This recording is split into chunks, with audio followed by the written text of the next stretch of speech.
Okay, Real Progressives, this is Geoff Ginter. It's 8 o'clock, Wednesday, July 11th. Welcome to my cave. I'm going to give a few moments for people to come on. There's something that bothers me. It really bothers me. And you can tell from the description, that I made for this particular event. I'm displeased with the way that things have been going for the last 40 years. As anyone who knows me knows, it is horrific what we have been exposed to, the lies that we've been exposed to, but more than just the lies. The lies are horrible. The lies are a means to an end. The lies are the reason why we're here. But what I really want to dig into is two things. What it means to be here in our current environment, in our current society, what it means to be here. I want to touch a little bit about how we got here. And I want to talk about why they keep trying to keep us here. What tools are they using to keep us here? And one of the things that bothers me more than anything else is that they tell us, we'd love to help you. We would love, to give you single payer health care. Well, obviously, it's horrible that we have all this, unnecessary unemployment. But what do you expect the federal government to do? I mean, it's not like we're the private sector. We don't create jobs. We merely create the conditions under which the private sector will give you jobs. I want to talk a little bit about that first. First and foremost, what does it mean to give the proper conditions under which the private sector will create jobs? And we've been told for 40 years that the private sector will create jobs if you just give them more money. If we give them more tax breaks, they'll invest more in their businesses. They'll open more factories. They'll hire more workers. They'll pay you more. But it doesn't work that way. It doesn't work that way. And part of that is the fact that they're just greedy, that if you give them more money, that they're not going to spend it. They're not going to spend it on anything, really. They're not going to spend it on themselves. The ultra wealthy already have so much money. They're not going to go on any more vacations than they're already taking. They're not going to buy any more cars than they're already buying. They're not going to go out to eat any more than they already do. They're not going to spend more for their delights than they already do. They're not going to spend more on their businesses than they already do, because what is the point of business? The point of business is to make money, to make as much of it as you possibly can.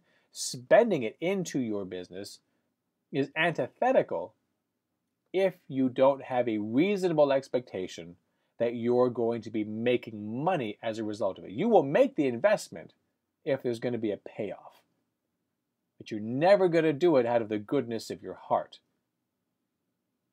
So if you give money to the ultra rich, they're going to hoard it.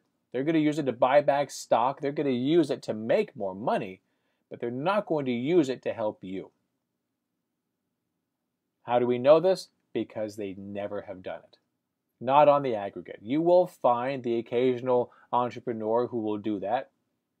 You will find stories of entrepreneurs and business leaders who will invest in their communities and do this. It's all a sales pitch, but it will happen and it will look good. But not on the aggregate. Not on the average. The average person does not enjoy the benefits of the rich getting richer.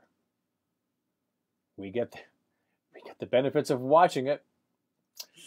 We get to have credit cards, issued by the Kardashians, and their slogan is, keep up with the Kardashians. Can you spend like the Kardashians? Well, they've got millions, if not billions of dollars at their disposal and make it look really easy. What do you got? It's predatory. That's all it is. And they know it. And they love it. But what does a business really need to be able to invest and actually build their business? They need sales. They need sales. No business is going to invest in their business, hire more workers, open more factories, if they don't think there's going to be anyone at the other end of that investment to purchase that which they have. What in God's name makes you think they would do something like that? They're not going to do it. This economy that we have set up runs on sales. We measure, for God's sakes, the economy based upon GDP, gross domestic product. That is a reflection of all the sales. Every time you buy a candy bar, God help you, that goes towards GDP. Everyone's spending is someone's income. Stephanie Kelton says that every other breath, but in her sleep, I'm sure she says that. And thank God, because people need to fucking hear it. Everyone's spending is someone's income, and there was no exception to that. You go into a store and you buy something. I don't care if it's 50 cents. You just gave that to someone else. That is someone's income. That includes businesses. Every time they spend money on a new piece of machinery, someone earned income. And every time the government spends, that is someone's income. So if the government stops spending, not as much income for someone. We'll get back to that in a minute. So if I'm in business, my whole purpose of being in business is to make money. I'm not going to take the money that I have and spend it on things just because. I don't do it just to make other people happy. I want to make a return on my investment. And if I don't think that there's people going to purchase what I sell, I'm not going to do it. I will invest as little as I can to maintain what I have. If I think there's going to be a boom, if I see an opportunity, I will pursue it. I will chase it. Sometimes I'll win, sometimes I'll lose. But I have to have a reasonable expectation of thinking that there's going to be a return on my investment. And if I know that the population that I'm selling to doesn't have the disposable income to be able to purchase what I have, I'm not hiring anyone. I'm not opening up a manufacturing base. I am not investing in my business. It's not going to happen. So whenever someone in politics says it's not government's job to give you a job, but it is government's job to create the conditions under which the private sector will do it. Well, the private sector doesn't want to do it. The private sector doesn't want to hire you. It'll hire a machine before it hires you if it can. If it cared about you, it never would have purchased machines to do your job. We never would have had an assembly line if it actually cared about workers. We would never have fought back against unions. We would be encouraging unions if we cared about workers. We would never, ever, ever in a million years ship jobs overseas where labor is cheaper if they cared about labor in this country or labor in general. They don't care about you. If they really did, they would pay you handsomely. These CEOs are making millions, tens, if not hundreds of millions in compensation, salaries, and stocks every year. If it's a question of money, let them earn a little less and you would make a little more. Let them earn a little less, you'd probably wind up earning a lot more if that was the reason they were going to earn a little less and invest in your wages. They don't do that, do they? They're not interested. There are no conditions government can make to allow private sector to suddenly invest in you, in your community. Every little bit they do is a smoke and mirror. Give us a few anecdotes of a businessman doing something and suddenly, business is wonderful. Why would you do anything to stop the spread of business? Didn't you see the 3 or 4 examples of people are actually making $1.50 more in their paycheck? Dear God, man. Why in God's name would you stop such progress? They don't care. They don't care. And they're never going to. and you're never going to be able to get them to care. You have no redress. The only thing you can do is not spend your money at X, Y, and Z store. I can't tell you how many times I hear people say, you've got to stop shopping at Walmart. They treat their employees like shit. And they do. But there are people that can't afford to not shop at Walmart. There are any number of obstacles that prevent them from doing so. Have them shop online. Many people don't have access to online services. Shop at mom and pop. Well, prices are such that Walmart is pretty much where I have to go to be able to afford what I need.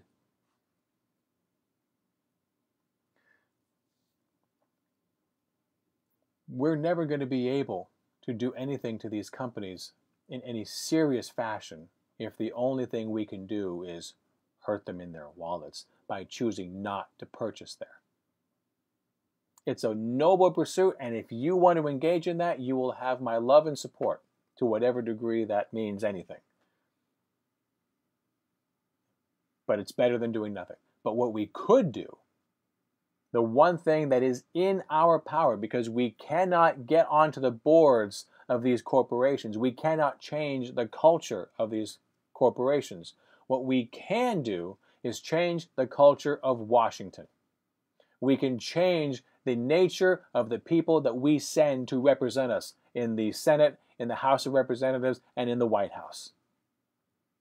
That we can do, and that we must do. And it's not just so we can get the federal jobs guarantee, so that we can actually raise the standard of labor. It's not just so that we can get single-payer health care and liberate people from austerity, deprivation, and death. Not to mention slavery to a job as the only means of getting health care because you can't afford it on your own. Because we have allowed health care to become so goddamn expensive over the last 40 years that no one in the general population is going to be able to afford it in any way, shape, or form.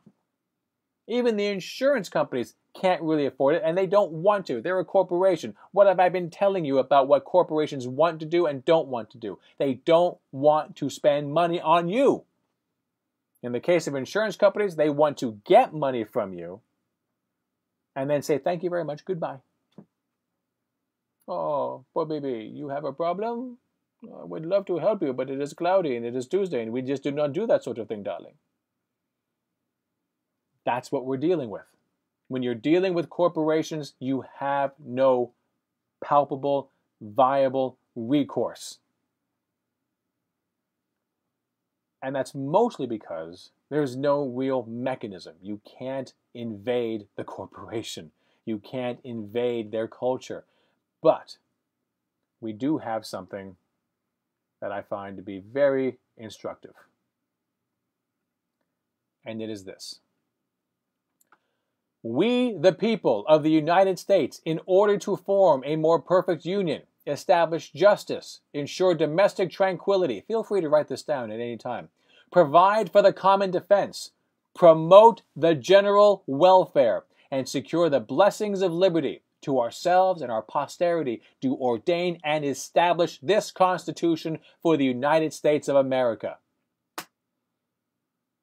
Secure the blessings of liberty. Well, what good are the blessings of liberty if one small accident, one small mistake, one car crash, one illness is going to put me out on the street, even if I had excellent insurance? The number one way into bankruptcy in this country is medical. It's not credit card debt. Credit card debt is number 2. The first one is hospital bills, medical bills. That is the first one in the country that is going to make you declare bankruptcy. And that includes people who have excellent insurance. But the nature of the sickness is that that insurance wasn't enough. Because it is paid for by people that don't want to pay. They want to be paid. They themselves do not want to pay. But interesting what it says. promote the general welfare, secure the blessings of liberty. I find that rather interesting.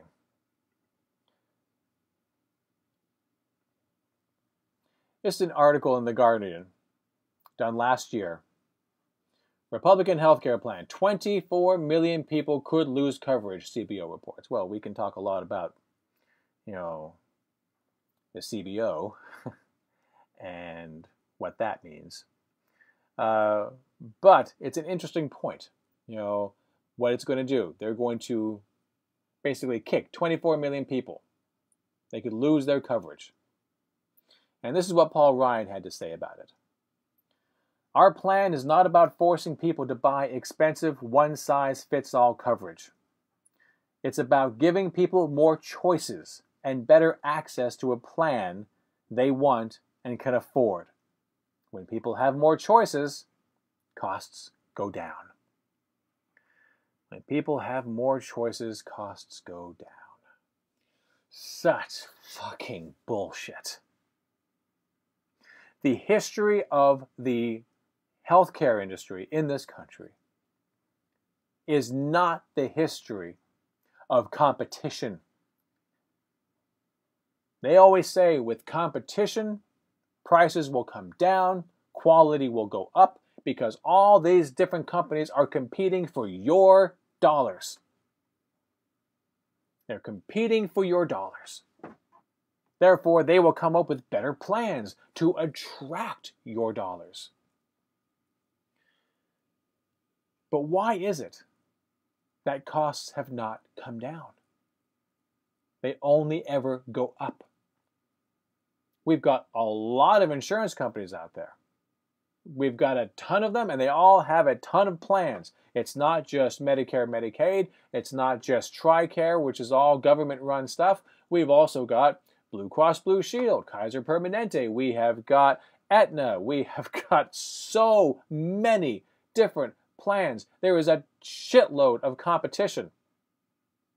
And there always has been. I don't care what you say about the ACA, we can talk about that in a second, but for the moment, prices never come down. No matter how much competition there is, prices never come down. And it's not just insurance companies, it's pharmaceutical companies as well. Prices never come down. They come out with a different drug, they jack the price up. And all the competing drugs, do they take a look at someone just increasing their price and say, oh my God, I can't believe they did that. They're going to price themselves out of the market. Well, we have an excellent opportunity to get more customers, don't we? We can lower our prices and we'll get more people that way. No, man. They don't look at their competitors raising prices and ask, why did you do that? No. They look at other people raising their prices and go, how did they do that? How could we do that? Well, actually, it's pretty simple. First, as you bought Congress, also buy everyone that sits on the FDA.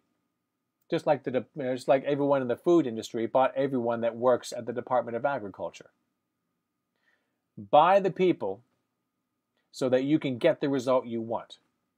Things get approved faster, mergers get to happen more readily, and we get to charge whatever the hell we want. And how is it that people are paying this cost? Well, it's quite simple, really. It's the insurance. It's the very act of for-profit healthcare authorized by Richard Nixon in the 1970s. You have an insurance company, and they are going to be the ones that are going to pay the lion's share of your bill. So what you see is a relatively small portion, and it really hurts coming out of your paycheck to pay, your premium. It hurts. It hurts. It definitely does. But that is nothing compared to what the actual cost of healthcare is. And the insurance company is picking up the cost of that bill. Now, if you had to pick up the cost, you would never accept how much it costs. You would never accept an idea of $2,000 for a simple procedure. You would never accept it. Not going to happen. And if they had to go to everyone in the country individually and realize what they can and cannot pay, well, they will pay whatever the market will bear. So they will raise or lower their prices, just like they do with everything else, to reflect what they will actually be able to get. But you don't have a contract with any of these doctors or hospitals, do you? No, you don't. If you're paying for it out of your own pocket, if there are no insurance companies and you're paying, suddenly the whole price structure is going to change. But right now, insurance companies have contracts with huge hospital chains, and they are becoming hospital chains. They have hospital chains they deal with. They have entire medical groups that they deal with. They are making a ton of money by being involved in all this, even though the price just keeps going up and up and up and up and up. Hospitals realize that they can pay more. Why? That they can charge more. Why? Because the insurance company will pay it. 9 times out of 10, the company will pay it. They've got a contract. If the hospital has negotiated a good contract, they can be able to raise their rates, and the hospital would rather pay it than fight it. It's cheaper for them to pay. And they don't really lose that much revenue. Why? Because they get it from you. Instead of lowering the cost of their overhead, instead of lowering the cost for paying their CEOs, they will simply pass on the money to you. You will pay it in the form of co-pays, higher deductibles, and higher premiums. And it's been going on for 40 years. What used to be a mild irritant has become a massive sucking problem. So if we got rid of all the insurance companies today and everyone had to pay for it out of pocket, things would smarten up in a real hurry. But ultimately speaking, it always matters who pays. Always. The insurance company, if they pay, people are going to die. And what do I mean by people are going to die? I will show you. Right here. Leading cause of death in 2010, and trust me, nothing has improved. Nothing has improved with Obamacare in this regard. Obamacare has mitigated how many people actually have access to insurance. That's it. And I don't want to minimize that achievement. Allowing people to actually go to a doctor when they need to see a doctor is a wonderful thing. But it matters who pays. Because if an insurance company pays and they don't want to, they're a corporation, they would rather pocket all the money themselves than allow any of that to go towards your health care. Now, I understand that some of it has to. But they're going to put up a fight. And I see it every day. The third leading cause of death, preventable medical errors.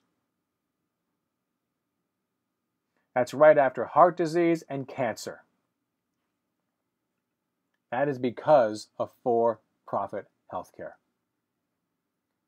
They want to be able to keep their costs low and their profits high. And that means spending more and more of their dollars on themselves and fewer dollars on your care. Doctors are spending less and less time with patients because they are receiving a tremendous amount of pressure from administrators to see more people. More people, more money. More money, more money, more money.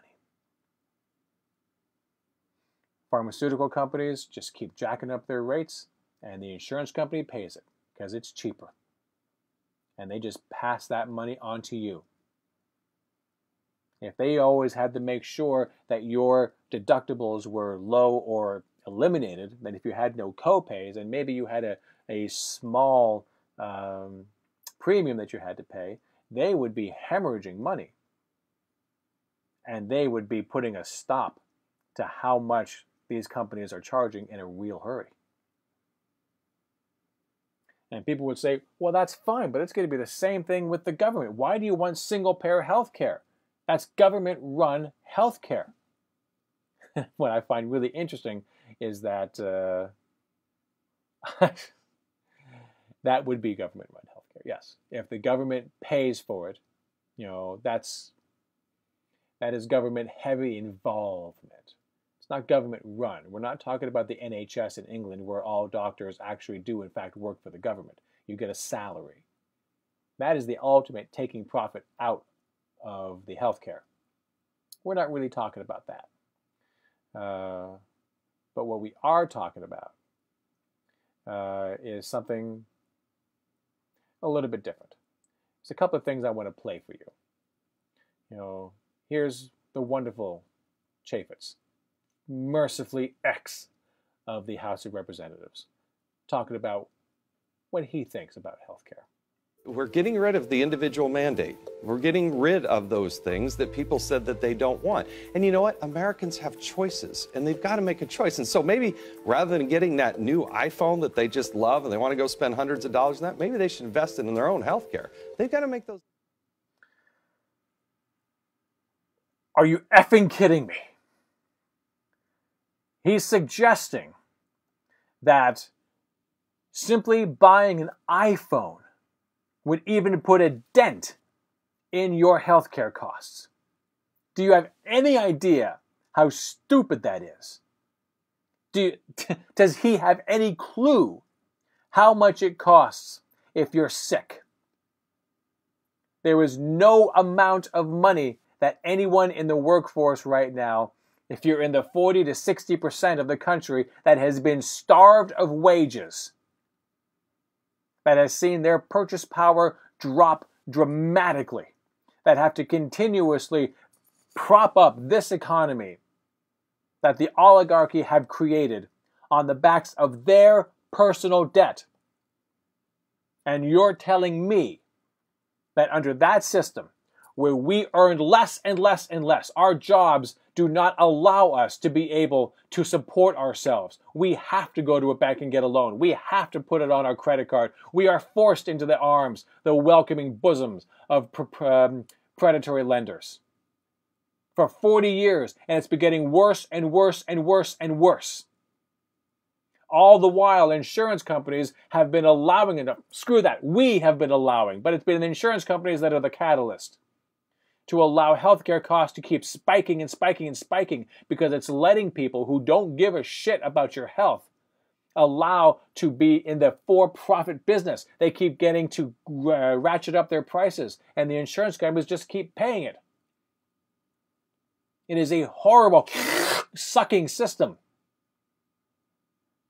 And Chaffetz thinks that if people in the modern day just simply don't get an iPhone, that suddenly they'll be able to make better choices of healthcare. You tell me, Chaffetz, how much does it cost if I get a heart attack?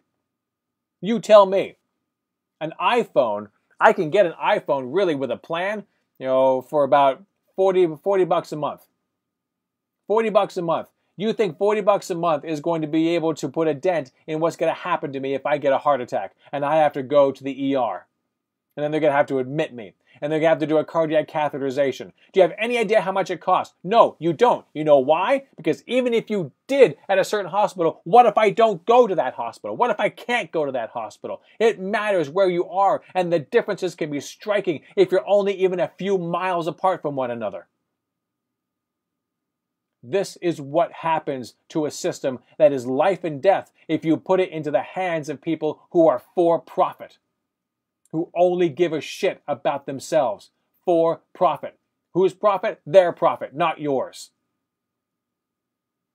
But if you don't get an iPhone, suddenly you'll be able to afford it. Get the fuck out of here. You have no concept of what you're talking about. Or, even more insidious, you know exactly what you're talking about. And you want to be able to stoke the fires of, if you can't afford it, you're lazy. If you can't afford it, you're nothing. Well, this is what that means. Let me find that here.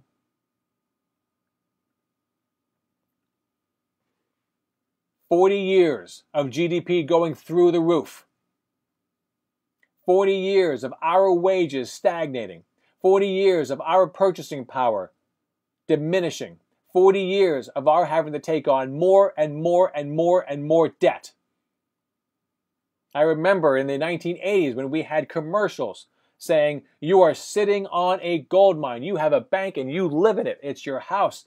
Remortgage. Get a second mortgage and go take a vacation. They did that so that they could make tons of money, encouraging people to spend beyond their means because they kept taking their means from them. You're not lazy. People always say, we're making more jobs, and other people are saying, great, I've got 3 of them, motherfucker. Where's my piece of the pie? You're taking full-time work and turning into part-time work so that you don't have to be able to pay benefits. They have been stealing from us. We used to benefit. As GDP rose, so did our wages, if you were a white male. If you're a white male. We really have to constantly put that part home, because if you really care about justice, you have to care about all of it. You have to care about the racism that is inherent in capitalism. You have to care about the racism that is inherent in what we did to Native Americans and African Americans and women and transgendered, the LGBTQ community. We have to care about all of it. You cannot piecemeal it. No one is going to be free in this country until everyone is free. No one is going to be free until everyone is free. It doesn't matter if you have it good. They can come and take it away. It's not a problem. And you may take that argument and say, well, we got to make sure that there is no government. We got to make sure that government is weak. It's actually quite the opposite. It means that we have to make sure that government is strong and responsive to the people. To we, the people. I want to show you something else. I want to make sure that everyone knows this, because we just put off a whole bunch of fireworks for the Declaration of Independence. We hold these truths to be self-evident, that all men are created equal, that they are endowed by their Creator with certain unalienable rights, that among these are life, liberty, and the pursuit of happiness. Among these are not the only rights.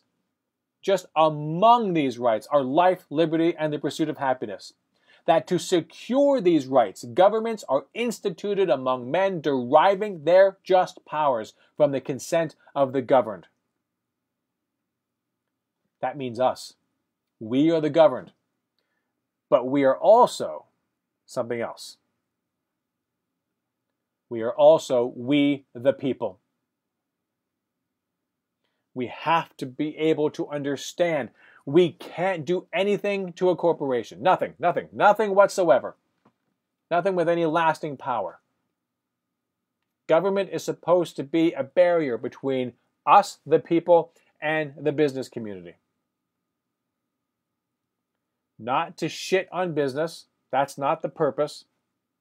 But government is the place where we all come together and decide what is best. And that means we have got to get involved. That means government has to be strong. It means that government has to be made of people who care about all of it.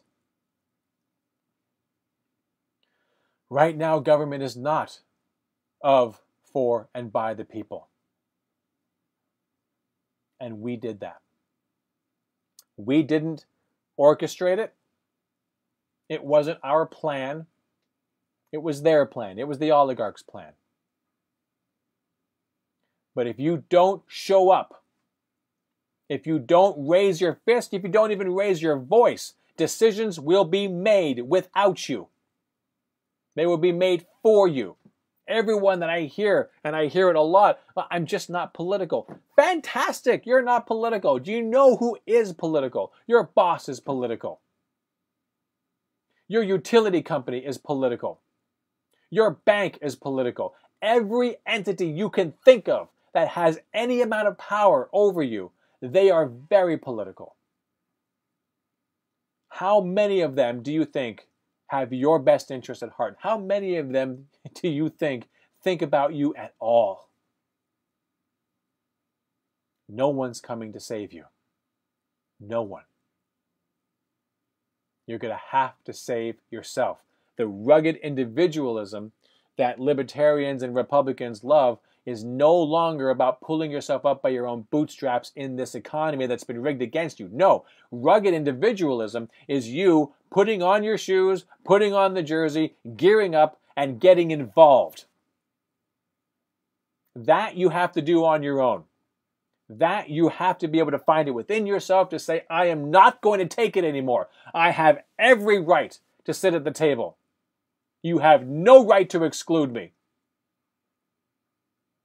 After you have found it within yourself to do that, now you have a responsibility. If it is we, the people, that means it's not just you, it's all of us. And that means men, women, black, white, Latino, Asian, African American, everyone.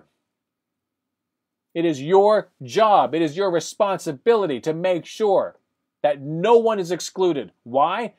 Make it for self-preservation if you can't do it for any other good altruistic reason. Why do you fight for everyone else? In the hopes that, should it become your turn to be on the chopping block, someone will be fighting for you. If you can't do it out of the goodness of your heart, which is what you really should do, but if you can't, do it for self-preservation, because it's not you today, but it could be you tomorrow. If you learn nothing of the past, of 1930s Europe, if you are not paying attention to what's happening in Washington right now and how quickly your rights can go, make sure you fight for everyone. Just on the off chance that there's a possibility somewhere down the line when you're going to need someone to fight for you.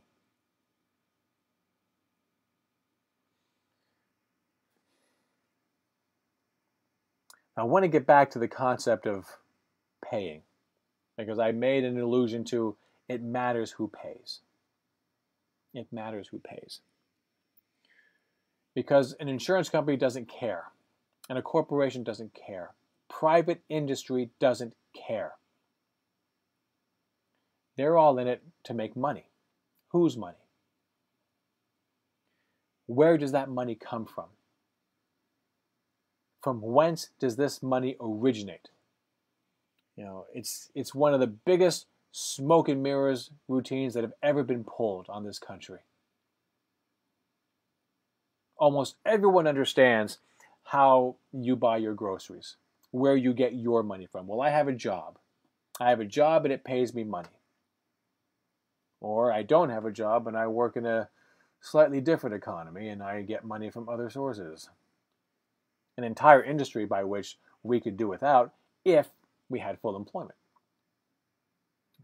Maybe that's optimistic. Maybe we would never do without it. But we could drastically reduce it. Drastically. But everyone understands you get your money from source A. But no one ever stops to think, well, where did they get their money from? It's, you know, I work for Goldman Sachs. I work for a hospital. I'm a police officer. Where did that money come from? No one's ever really gone through the process in their minds. Where does that money come from? But they do know what they do with the money once they get it. They know that they didn't create the money. It came from somewhere else. I earned it. I took it. I use it to buy, you know, housing, food, transportation, and if I'm lucky, you know, a movie, a dinner out, maybe a vacation would be nice. You know, we know what we would do with it. We know what our economy is. We know how to live within our means, and we know the consequences of not living within our means. We know what it means for us to borrow money. And we have been told that the federal government is exactly the same way. It doesn't make any sense. It doesn't make any sense. When Article 1, Section 8 of the Constitution mandates that Congress, and only Congress, creates the currency. How is it possible that the federal government is in any way, shape, or form like you? How can the federal government be like a household? You don't create your own currency. Just by that definition alone, that should give you pause. every time you hear a congressman, the president, anyone on CNN, MSNBC, Fox News, God help you if you're watching Fox News, you're probably not watching me right now, but every time they say, that, you, the American people, you've got to be able to tighten your belt. You know what it's like. You can't expect the federal government to do any less. This debt and deficit is getting unsustainable. We can't possibly do it. You couldn't do it. We can't do it. They are constantly, overtly reinforcing this narrative that the federal government is in trouble. The federal government is going bankrupt. The federal government does not have dollars.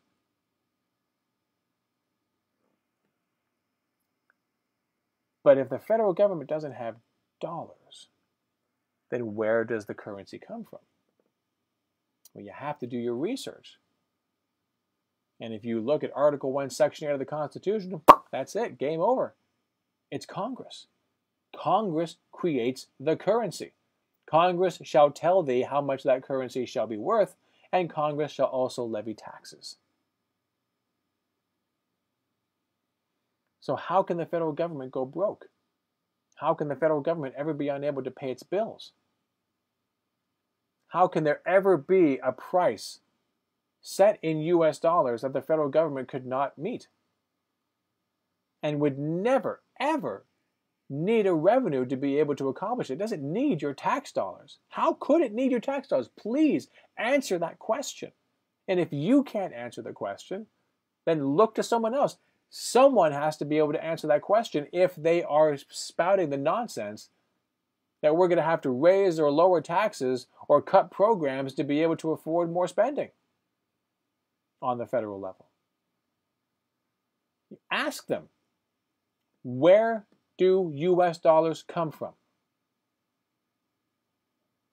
If they don't say Article 1, Section 8 of the Constitution mandates that Congress creates the currency, then they don't know what the hell they're talking about, or they're hoping they can slip one by you. Because there's two ways of looking at this. They don't know, or they don't want you to know. And if they don't know, they don't belong where they are. They're on TV, they're in the White House, they're in the House of Representatives. They don't belong there if they don't know. They simply don't belong there. And you got to get them out. You either got to teach them, you got to educate them, or you got to get them out. Because they don't belong there. They're dangerous. Or they do know, and they don't want you to know. Why do you think that would be? What are the ramifications of the population of the country realizing that the federal government actually doesn't need their taxes to be able to afford health care or war? It doesn't need your taxes to fund anything. It needs your taxes, but it doesn't need it to fund anything. What would the ramifications be if people understood this? Well, people would certainly not accept the bullshit that we can't afford single payer. They would not accept the bullshit of any argument that even entertains the idea of how much it's going to cost as a reason we're not going to do it.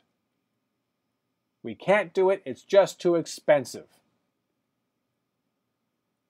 Roseanne Barr in her latest show, her sister is saying, I don't know, I just wanted health care for everyone. And Roseanne says, yeah, you never really were good with math. Which is such utter bullshit. Complete and utter bullshit. Math has nothing to do with it from the perspective of can we do it. Math matters when you have to figure out what size check you have to cut.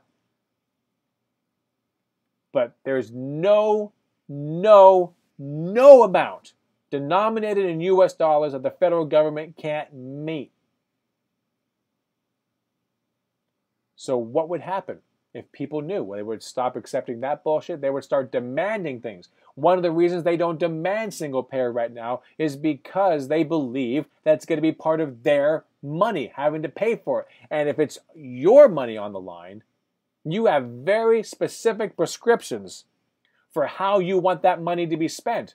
How many times do you hear, I don't want my tax dollars going towards this, that, or the other. I don't want my tax dollars going towards immigrants. I don't want it going towards this. I don't want it going towards that. And I was just like you. I was the one saying, I don't want my tax dollars going towards bombs and tanks and guns and bullets.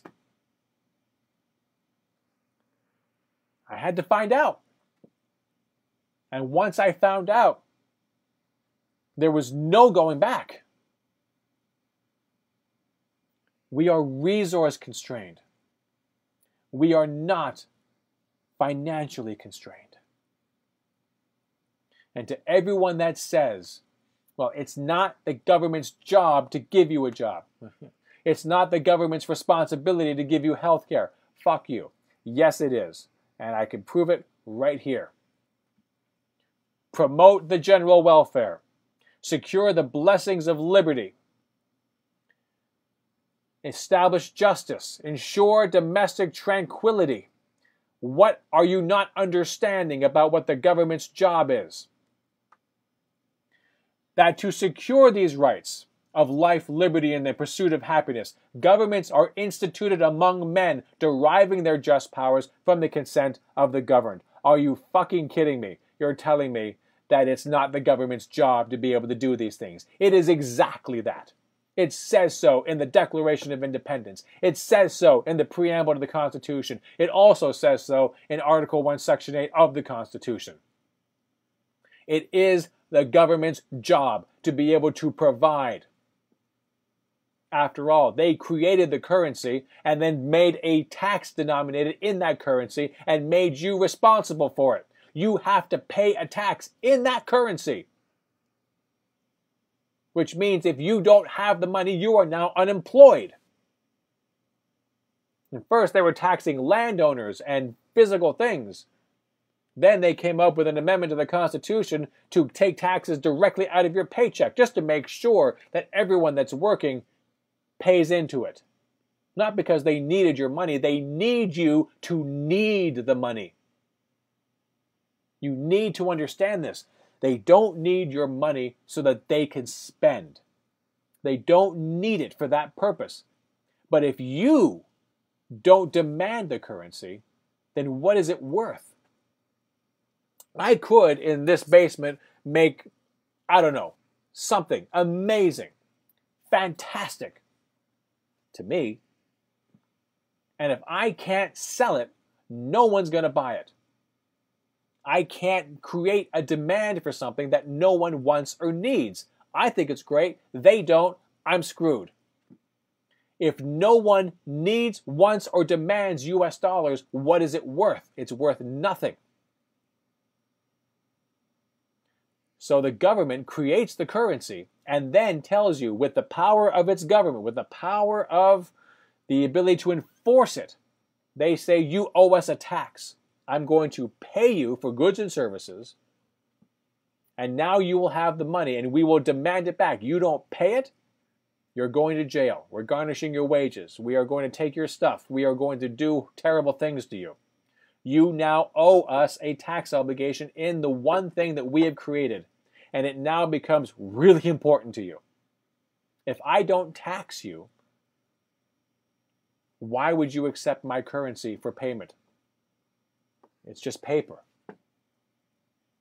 But if you know that once a year or 4 times a year, depending upon when you pay it, you're going to need to cough up some of that currency, or you're going to go to jail, then suddenly that currency becomes pretty goddamn important. You will now start doing things so that you can accumulate this piece of paper. And as we have seen, other people also needing this currency will start to exchange goods and services for this. We have now created what? An economy. People always say that taxation is theft. No, it's not theft. They're not taking your money so that they can use it. They are taking your money so that you will demand more of it so that you will use it. What are you getting for this?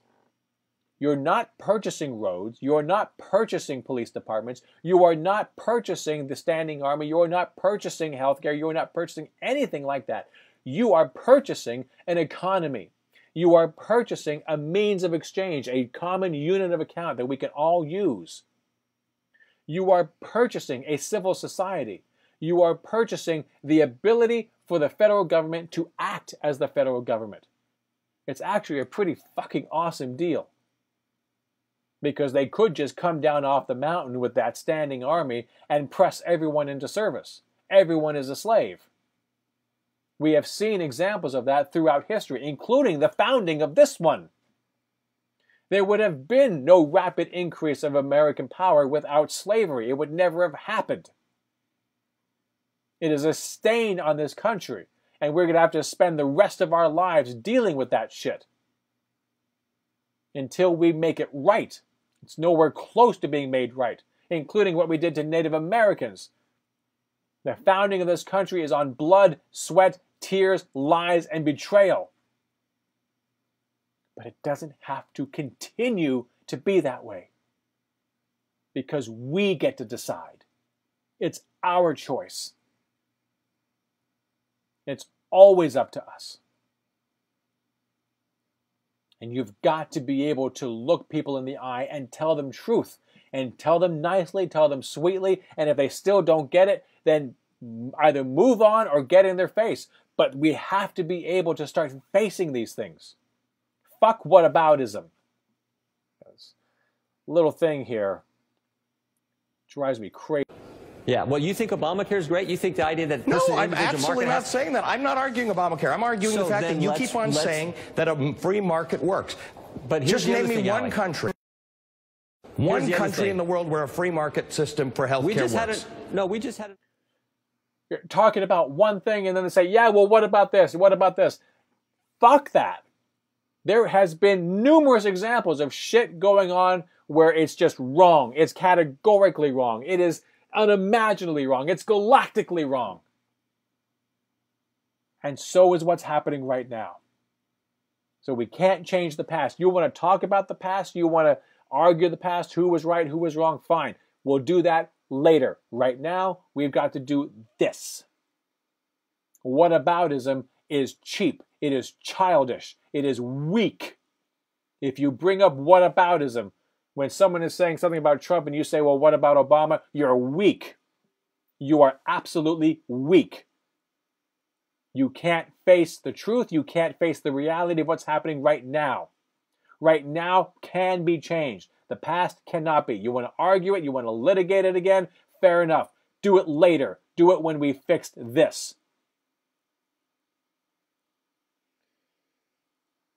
There's things that we need in this country. We need single-payer health care because people are dying. 300,000 people every year, conservatively, because of the for-profit healthcare system. You want to save them? Single-payer healthcare is the only way to go. Why? Because the federal government is the only entity that doesn't need a revenue stream. It doesn't give a shit how much something costs, and it doesn't need to get a tangible financial return on its investment. It only cares, can it happen? Should it happen? Is it moral? Is it right? Is it good for the country? Those are the questions to ask. Make the moral argument for it. Then demonstrate that it can happen. And tell them it doesn't matter how much it costs if the federal government is flipping the bill. We could do the same thing for education. Everything can be free.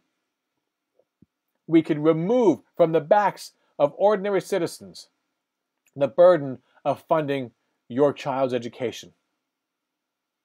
Education should be a right. A higher education should be a right. It's not necessarily going to happen for everyone. Not everyone is academically inclined. But for these people, can we not design a system that we would have normally considered to be incredibly expensive, incredibly labor intensive? Can we come up with a system that actually celebrates the diversity that we all bring? That you don't have to fit the mold of academia. You can go to school and discover what your talents are. And then you can develop those talents and find a way to enrich our society with those talents. Pardon me, I gotta bring water. There's a way that we can create the society that we want. Because we are resource constrained, not financially constrained, and we live in one of the richest resource countries available. You want to make America great? That is a laudable goal. You cannot make it great if not everyone gets to share equally in the greatness of our output. You cannot allow it to be great because it will never be great if you have to be able to suffer to be able to get a job, to be able to suffer just to be able to put food on your table, to suffer because you can't have access to health care, to suffer because you can't have access to education, so you are now relegated to poverty and the black market to be able to prop up this economy. There are many things about this country that are great. Almost all of them are strictly ideological and on paper. Very little of them actually exist in the world today. But because they are possible, they can be done. And I urge you to get them done. We desperately need them to be done.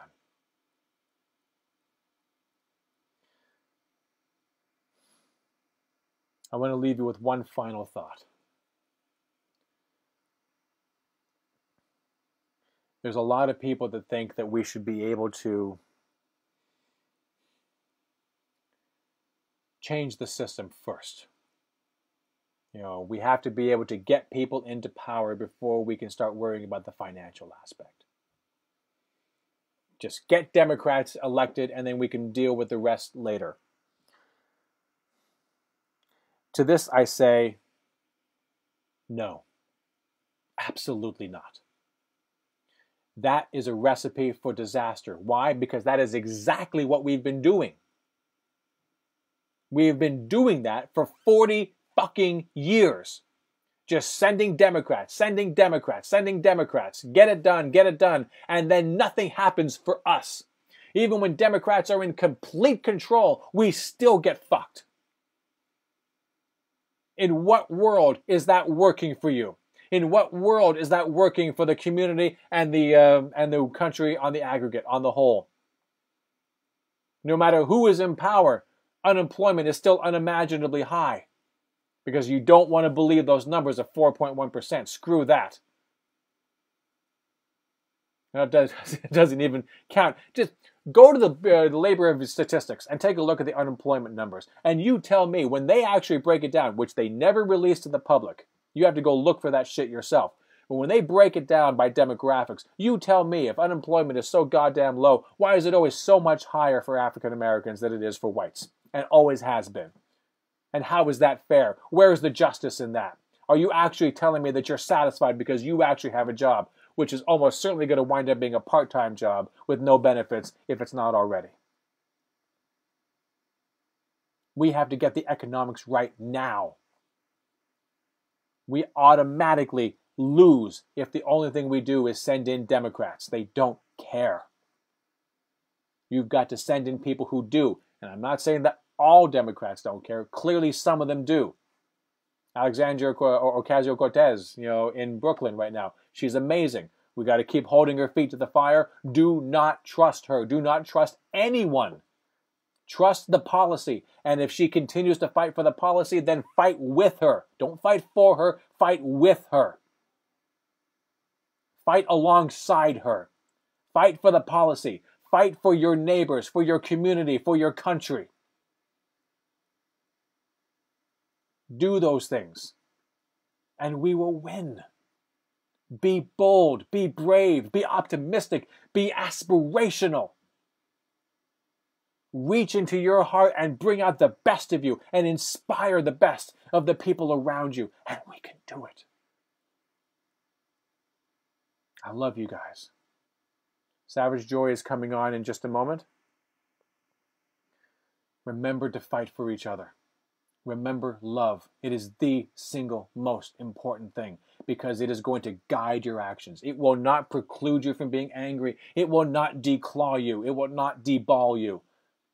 It will guide you. I'll see you next week. Take care of yourselves. Take care of each other. Bye-bye.